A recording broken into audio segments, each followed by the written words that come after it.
തൻ്റെ പ്രജകളെ കാണാൻ വിണ്ണിൽ നിന്നും മണ്ണിലേക്ക് ആഗതനായിരിക്കുകയാണ് ധീര രക്തസാക്ഷി.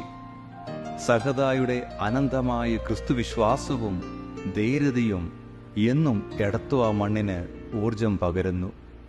കണ്ണീരും വേദനയുമായി അണയുന്ന ഏവർക്കും താങ്ങും തണലുമാണ് സഹദ. എടത്വ ദേശത്തിന് പുണ്യാളനോടുള്ള സ്നേഹം അവർണ്ണനീയമാണ്.